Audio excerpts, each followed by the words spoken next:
An ABC 2 News investigation exposed some big delays in discipline for Maryland doctors. And tonight, we're shedding light on bad medicine again. We're talking about a dangerous and private struggle that impacts how some physicians handle their job and your health.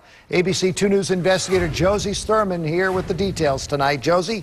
Jamie, the vast majority of Maryland's doctors are operating on the up and up and shouldn't cause you any concern. But a small group are struggling with some serious problems, facing a battle with drug and alcohol abuse as they practice medicine.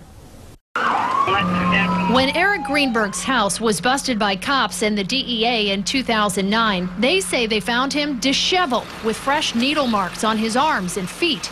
A detective said there was white powder everywhere, and records show Greenberg later tested positive for cocaine. It's just a shocker. Shocking because Greenberg was a doctor licensed by the state of Maryland, and the home that was raided was also the office where Greenberg saw patients. What Greenberg did in this office ultimately cost him his job. Although a criminal conviction was eventually tossed, the Maryland Board of Physicians took action based on information gathered in the raid, revoking Greenberg's license for prescribing drugs for illegitimate purposes and taking illegal drugs himself. The order to abstain from drugs was a condition of Greenberg's probation after the board stepped in to curb what it considered a potential problem. Doctors are human beings. They have problems. Greenberg's case and others like it shine a light on a dark problem most of us don't want to consider. Baltimore County addiction expert Mike Gimble knows why. He's a former addict and can understand your fears. That's a place I don't think we even want to go to.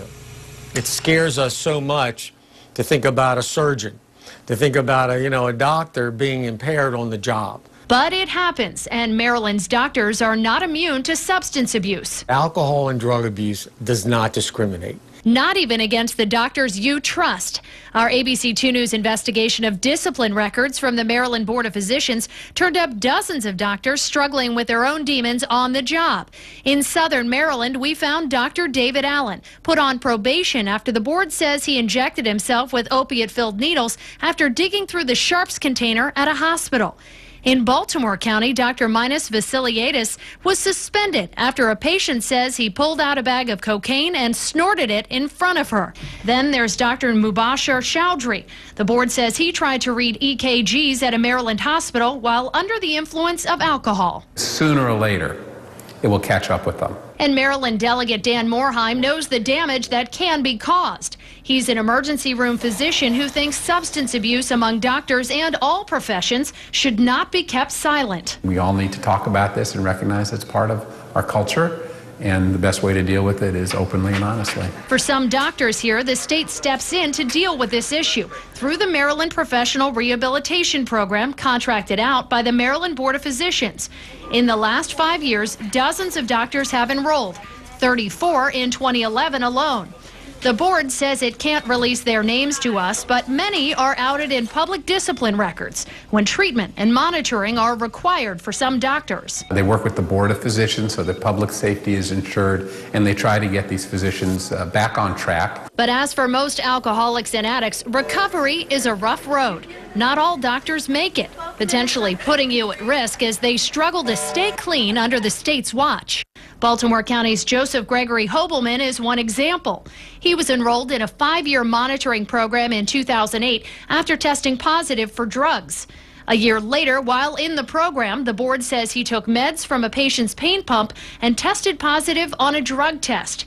In 2011, his license was suspended after Hobelman admitted to the board he used cocaine, drank Listerine to calm down, and used his son's urine to fake tests. But some physicians never even get referred to the state program.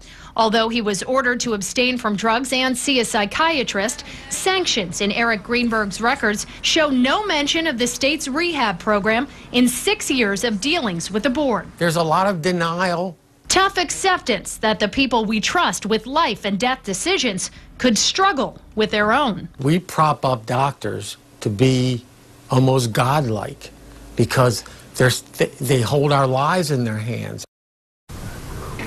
We asked to interview the Board of Physicians and MedChi, which oversees the rehab program, but neither were able to comment. We left messages for Dr. Chowdhury, Hobelman, and Vasiliadis that were not returned, and Drs. Allen and Greenberg didn't want to comment for our story. Hobelman and Vasiliadis are still suspended. Allen and Chowdhury are on probation after their suspensions were stayed.